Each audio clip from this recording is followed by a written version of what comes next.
저도 태어나기는 저희 아버지가 정읍 출신입니다. 그리고 선생이었고 저도 정읍 사내면에서 태어나서 근데 이제 학교를 경상도로 가시는 바람에 대부분 학교는 부산하고 울산에서 다녔습니다. 그래서 저는 전라도에서 태어나서 경상도에서 학교 다닌 정말 묘한 소유지인데 제 고향이 바로 이 이웃이라서 너무 감회가 새롭고 만나서 정말 반갑습니다. 오늘 목사님께서 전향에 관한 얘기를 하셨습니다. 제가 전대협 연대사업국장입니다. 연대사업국장이라는 것은 통일전선 사업을 하는 겁니다. 그러니까 사실은 전대협 내에서 굉장히 높은 자리입니다. 한 의장 빼고 한 두 번째, 세 번째 정도 자리입니다.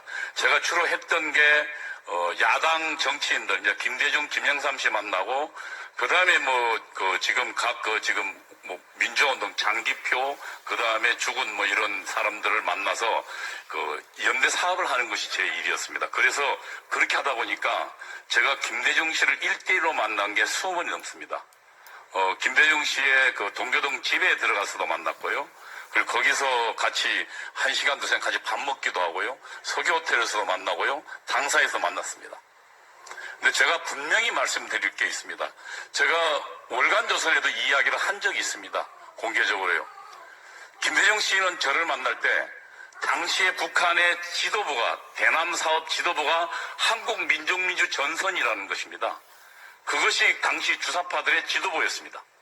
그 지도부가 당시에 구국의 소리 방송이라는 것을 통해서 구체적인 혁명론과 혁명론뿐만 아니라 구체적인 혁명의 전술과 구호까지 전부 지령했습니다. 그래서 연세대학교 내에서도 그 구국의 소리 방송을 청취팀이 있었습니다.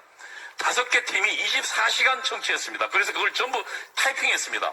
그리고 그 내용을 실행하려고 무지했었습니다. 근데 저는 김대중 씨가 20번 만났는데 김대중 씨 저보고 분명히 이렇게 이야기했습니다. 동지, 한민전이 이렇게 이야기하지만 무슨 이야기냐면 한민전의 지령을 이해하고 있다는 얘기입니다. 한민전이 이렇게 이야기하는데 우리가 지금 거기까지 가면 국민들로부터 외면당하니까 절반만 나갑시다.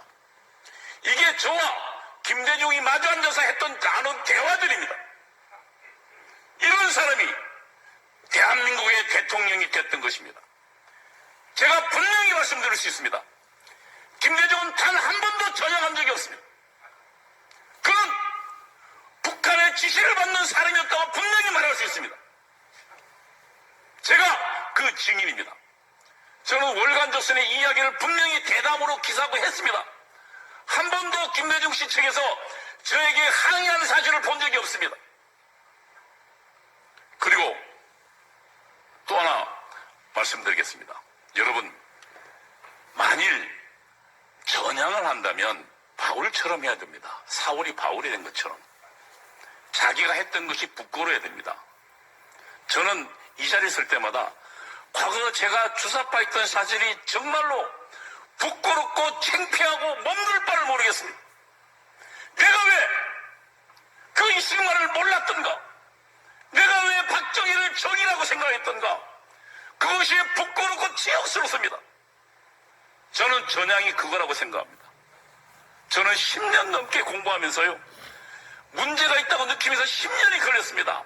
그 마지막 순간 책을 덮으면서 하나는 이승만 때문에 울었습니다. 하나님이 이 정말 아무것도 없는 나라에 이승만이라는 사람을 준비해 주셨구나.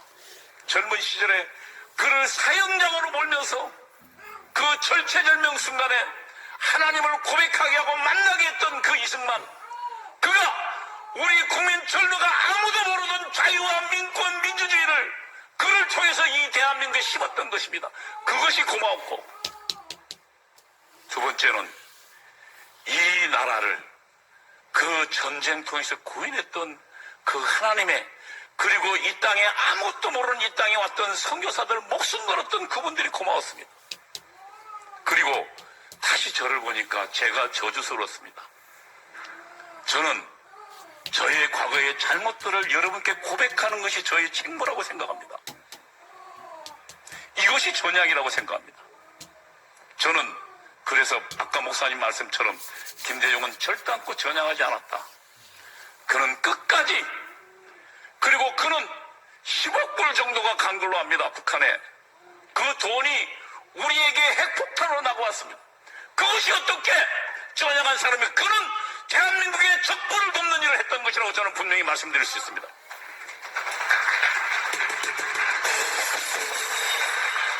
공산주의자들은 절대로 자기 입으로 자기 스스로 공산주의자느니라고 이야기하지 않습니다.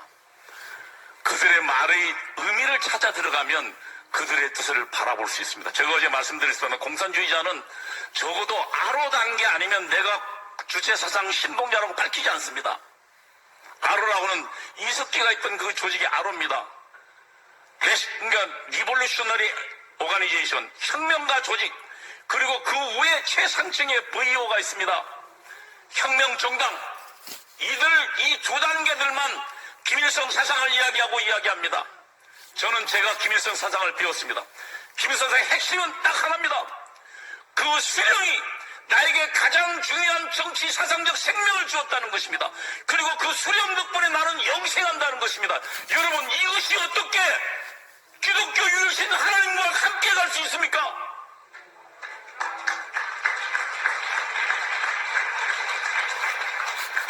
지금 목사님들은 아마 주체 사상을 따르는 자들을 지지하는 목사님들은 이 내용까지는 모를 것입니다. 공산주의자들은 입만 열면 자유는 이야기 안 합니다. 그들은 민주주의는 두 가지가 있거든요. 자유민주주의가 있고 오늘날 우리가 채택한, 그리고 공산주의가 채택한 전체주의형 민주주의, 인민민주주의가 있습니다. 그래서 민주라고 얘기하면 그래 어떤 민주냐고 물어야 됩니다. 여러분, 우리가 똑똑해야 공산주의자들 그 가면을 벗어낼 수 있습니다. 그들이 평화를 이야기하면 그래 어떤 평화인데, 북한에 의한 굴종의 평화를 복종을 말하느냐, 아니면 자유민주주의를 위한 평화를 말하냐고 물어야 됩니다. 인권, 그래 어떤 인권인데 김일성 부자 인권을 말하는 거냐? 라고 물을 때 주체 공산주의자들은 그들의 진면목이 가면이 벗어진다는 것을 꼭 아시기 바랍니다.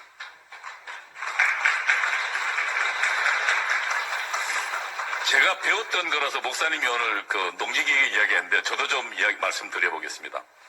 아주 핵심은 이겁니다. 북한은 농지기계 했습니다. 우리 김학성 교수님 학자니까 좀 말을 어렵게 하셨습니다만, 북한은 그런데 농사 있는 것만 하지 그 농지를 가지고 내가 팔 수가 없습니다. 내가 힘들면 내가 내 땅이 많으면 예를 들면 1000평이면 그중에 한 200평 팔아서 자식 공부시킬 수도 있지 않습니까? 근데 못 팝니다. 왜냐하면 그 소유권이 북한에 있기 때문입니다. 그리고 매년 세는 30%씩 냈습니다. 그런데 대한민국의 이승만 박사에 의해서 분배받은 농지는 30%씩 5년만 내면 그 땅이 내 것이 됐고, 필요하면 내가 팔 수도 있었고 살 수도 있었습니다. 열심히 일하면요.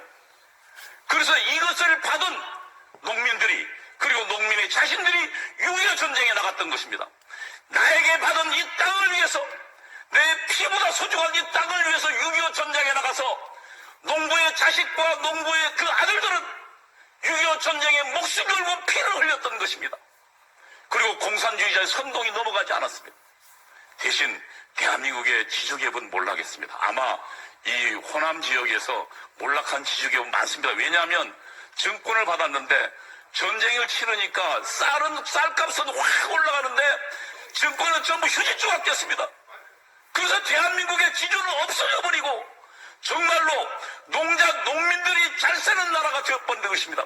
그 개혁을 이승만 박사가 했던 거예요.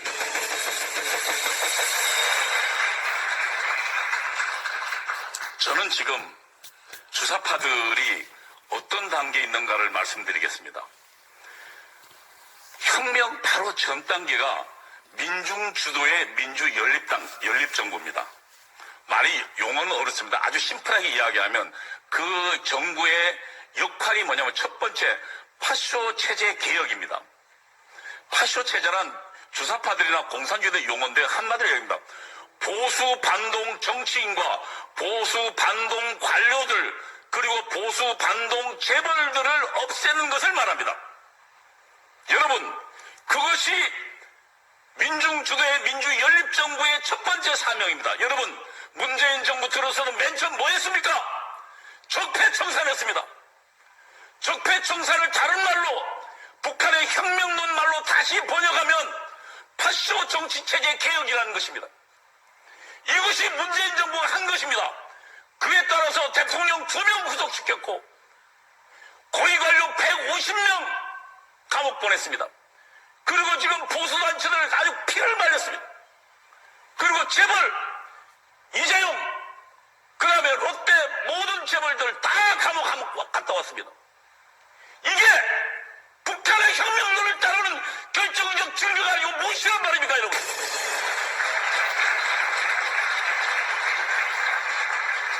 다음으로 이들의 두 번째 임무가 있습니다. 이 정부에. 그게 사회정치 생활의 민주화. 여러분 말은 그럴듯합니다. 근데 그 내부의 구체적 내용을 봐야 됩니다. 국가보안법 폐지. 여러분 지금 국가보안법 있어도 없으나 마찬가지입니다. 위대한 수령을 위해서 충성한다고 해도 이제는 군대에서 해도 감옥 안 갑니다. 그리고 촛불 때 사회주의가 답이다라고 애들 고등학교 때 들고 나왔지 않습니까? 그 다음에 여러분 군대 내 마지막 남아있던 국가보안법을 지키는 조직이 있습니다. 그게 뭡니까? 국군 기무사입니다. 그거 문재인 정부 해체시켜버렸습니다. 검찰, 경찰 지금 전부 보안경찰 다 없어졌습니다. 그리고 우리나라의 최고의 국정원은 지금 보안 수사권이 이미 없어졌습니다. 경찰로 가 있습니다. 누구 좋으라고? 저는 문재인 정부에게 분명히 경고합니다. 그리고 분명히 말씀드릴 수 있습니다. 이 정부는 북한만 이롭게 했던 정부입니다.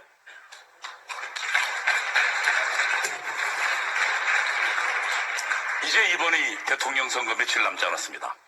3월 9일이면 이제 3주면 대통령 선거가 납니다. 왜 체제 전쟁이라고 말합니까? 여러분, 이제 만일 문재인 2기가 대통령이 된다면 우리가 봤던 것보다 더한 꼴을 보게 될 겁니다.